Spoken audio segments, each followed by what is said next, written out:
Hello and welcome to Riddle's channel. I hope that 2026 started well for you. I have had quite a busy time until now, but I was finally able to get back to my drawer of dolls and continue with the restorations. Featuring today is this Pet Lovin Barbie from the late 90s. So let's take a closer look at her. She was released twice in 1998 and 1999 with slightly different face screenings, packaging, and pets. I believe that mine is the 1998 version that came with a golden retriever puppy plushie. The outfit she's wearing now is not her original one, and from this I could only identify the shorts, which should belong to the chicken farmer Barbie. Now I have no idea who this white top belongs to though. I got her in the same lot as my Hollywood hair Teresa, and this Barbie's outfit was there as well. Curiously, this Barbie has very short hair, which wasn't very common in the 90s as far as I know. It's really thick though and looks really nice. Clearly, the elastic bands she came with disintegrated over time, so I'll just have to replace those. She still has her earrings and ring. One annoying thing is that she has these two tagging barbs sticking out of the back of her head. They've been used to keep the doll in place in her box, but I personally quite dislike these and they will have to go out. She's in almost pristine condition and looks barely played with. The puppy she originally comes with was missing though, but I found it on eBay for a good price, so I just had to get it and reunite them again. I really haven't come across these puppies in any flea market so far, so I don't think I would have found it elsewhere anytime soon anyway. The puppy luckily still has its collar and there is a tiny star-shaped tag on it. It's super cute, but also looks like it needs a good cleanup way more than the Barbie does. This label says that it's surface washable, but I think we'll need to risk it and give puppy a thorough wash. Now, originally the puppy would also come with a leash that you could attach to its collar and also put on Barbie's hand. I will try to replace that, but first let's get these two all nice and clean. Barbie will get the classic treatment, a nice soak in hot water mixed with dish soap. I really like to use dish soap as it's so good at lifting off all the dirt off of the doll and her hair. On the side, I will also prepare a bath for puppy. For these, I will use an oxygen-based cleaner as the puppy has some faint spots all over. I'm kinda eyeballing the amount of the powder, but it's probably a fairly strong mixture, I'd say. I'm also adding some lukewarm water, not too hot to not damage the puppy, but warm enough to dissolve all the powder. And then, puppy goes to soak for a few hours. When the time is up, I'll just remove puppy and well, what do you know? It's actually much lighter and brighter and the stains are almost entirely gone. There's just a few faint stains left on the head which won't come off, but it's not bothering me that much, so I won't go out of my way to remove them. I'll just make sure to rinse all the washing liquid out of the puppy as best as I can. Now, let's take care of Barbie. I'll just use a sponge with an extra drop of dish soap to clean her up really well and make sure I don't miss a spot. I'm careful around the face though, to not strip any of the face paint. I'll give her a good rinse and continue with a drop of shampoo. I'll just gently lather it up and make sure it gets everywhere to get out the last remaining dirt. Dish soap is probably enough for this step, but I just like the smell of the shampoo more. I'll rinse that out as well, and finally add a bit of conditioner. Since her hair is so short, so well preserved, and it's saran, I didn't do a dry brushing at all. I'll just comb the hair now as that is plenty enough with her.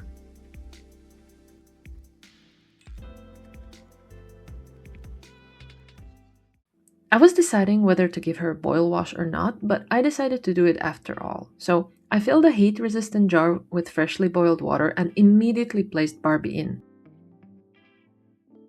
Saran hair can take boiling water, so I don't need to be as careful as I am with Kanekalon hair. I combed her hair just a little bit to even it out, and then I placed her back in for about 10 more minutes.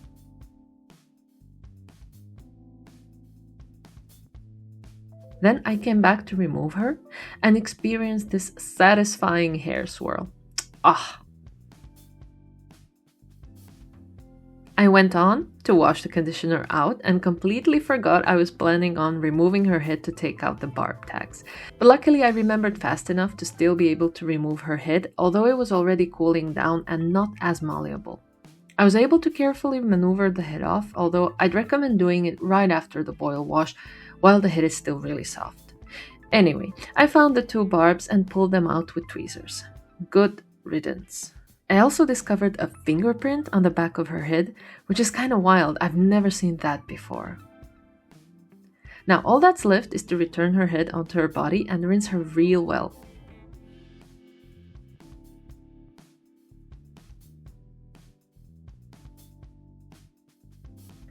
And of course, I have to wrap her up into a towel and make a little Barbito.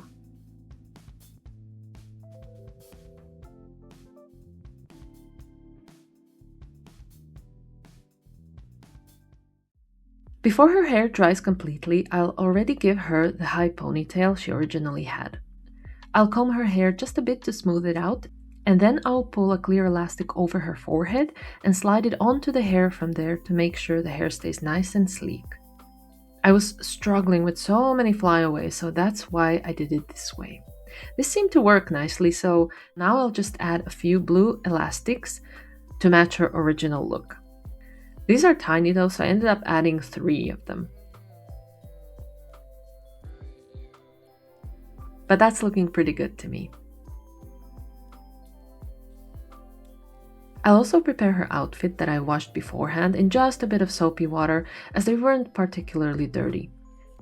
I was actually wrong because she is missing her original sneakers, but luckily I have a spare pair for her. Now, I want to give Puppy the leash it had originally. Let's find a matching ribbon. This is not quite it. It looks more green off camera, but it's still quite close. This too dark. This one's too light. And this was not bad. Actually, it looks a bit better than the greenish blue, so I think I'll go with this one.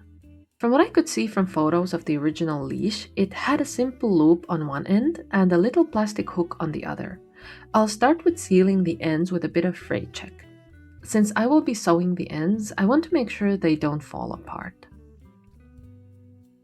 First, I'll do the easier part, which is sewing one end into a simple loop that will go onto Barbie's hand. I'm folding the end inside a bit to give it a smoother look. Then I'll just sew it securely together.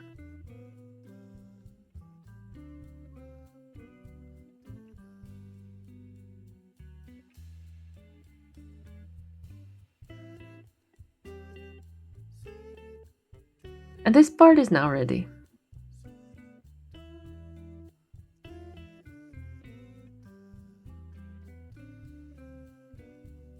For the other end, I will need to recreate the little hook that was used to attach the leash to the puppy's collar.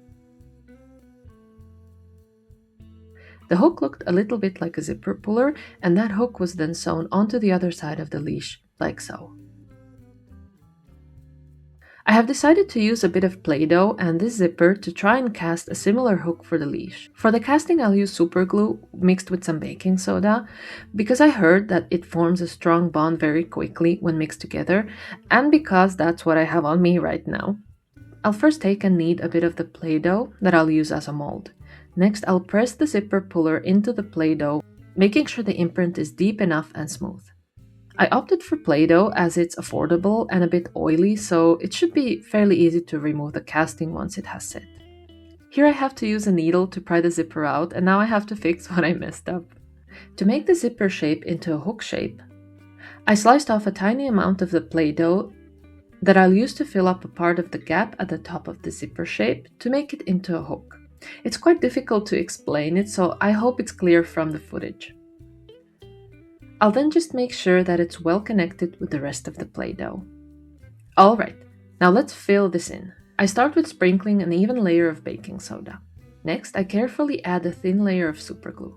On top of that, I sprinkle more soda and add another layer of the glue. And finally, one last layer of baking soda on top.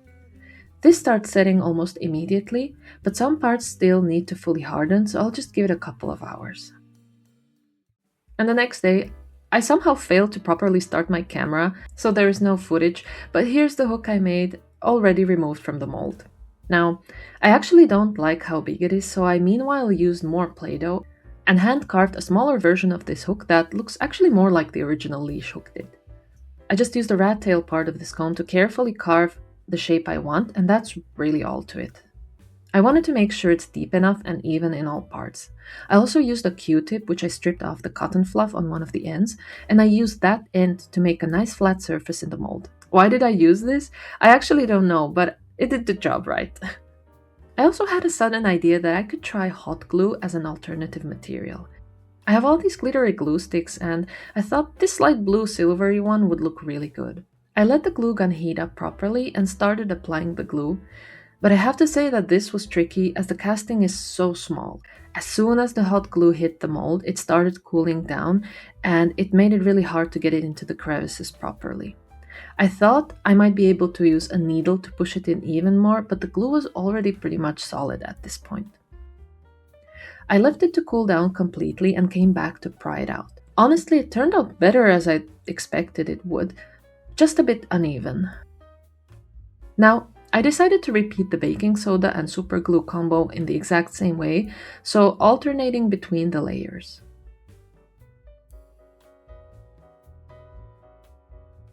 After a few hours, the casting is fully set, so it's time to get it out. Even though the Play-Doh is oily, it actually sticks to the mold, so I had to use a needle to pry it out.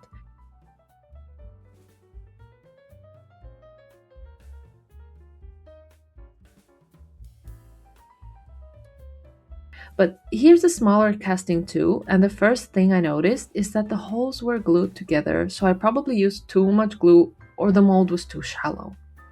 I used the needle to poke a hole where it should be and also had to remove the glue from where the hook is. This was way too easy, so I started doubting if this material is strong enough. But now I'm ready to clean all these castings up and file them down a bit.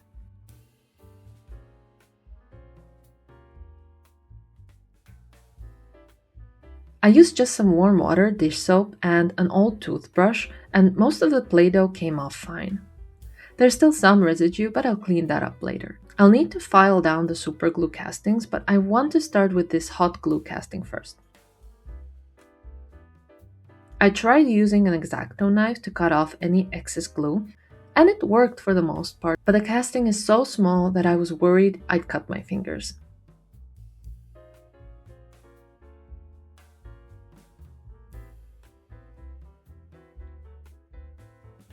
I was wondering whether it'd be possible to just file this down, so I used a glass nail file for this, but it didn't really work. The glue is just too soft for this. So I switched to using scissors, and that actually worked quite well, although only to a certain point. Still, it doesn't look too bad for what it is. The only thing I don't like is that the hook is very soft and I'm not sure if it would hold well. So while I think about that, I'll start with filing down the super glue casting. And this is actually working quite well. I decided to try and file this down to make it nice, smooth, and even on all sides.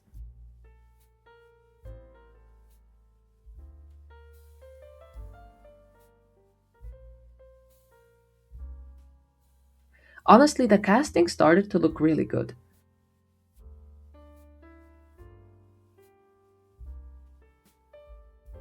I then switched to a finer nail file, and I thought that I got this all figured out.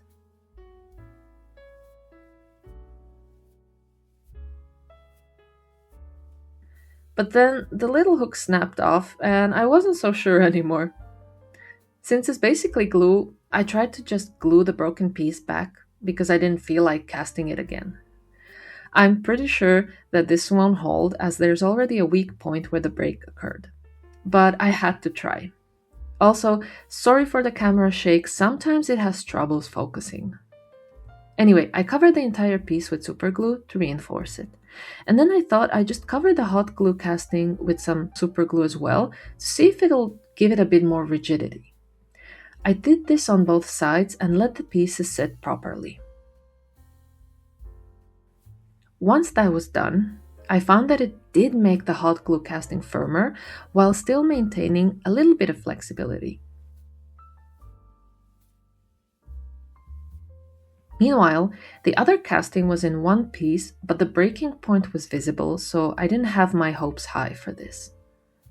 I also wanted to try and paint the super glue casting just to test how that works. Since I needed just a little bit of paint, I really didn't feel like thinning it out and just applied it straight from the tube.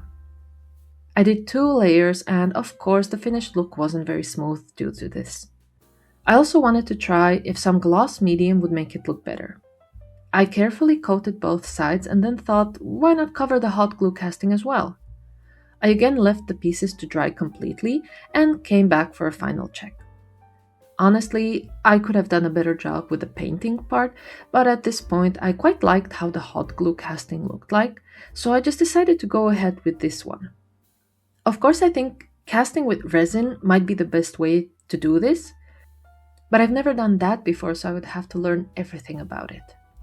Now I just need to sew it onto the ribbon lace to complete the leash for Puppy, who has been very patiently waiting throughout the whole process. There is not much I can say about this part, as all I did was just pull the ribbon through the hole and then I sewed the ribbon together.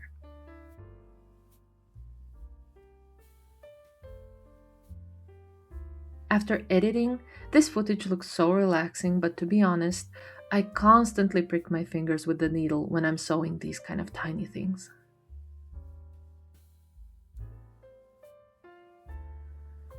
Finally it's done, and Puppy's leash is now completed.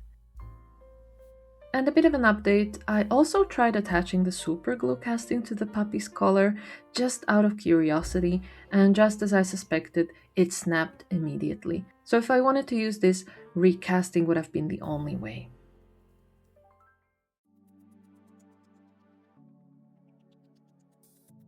But guess what? Barbie is back in her outfit and is ready to take her puppy on a long-awaited walk. The outfit is very simple, yet I like it on her. It looks really refreshing somehow. Although I wish Mattel had used snap buttons instead of the Velcro on her back, as I think it would have looked much better.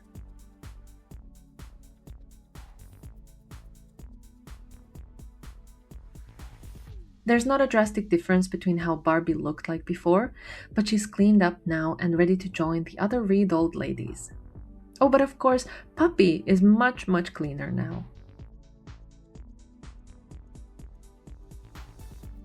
Now, what I really do like about this Barbie is that on her box, Mattel tried to encourage children who wanted to have a puppy to take into consideration the needs of the puppy, as well as the family, and they suggested adopting from a shelter. I think that was a nice touch, and it makes me appreciate this doll even more. Now, what are your thoughts on this doll? Did you have her? And of course, there were other Barbie lines that came with a dog or a pet, so do you have a favorite one? Let me know. But now, thank you so much for watching this video, and I wish you a wonderful day.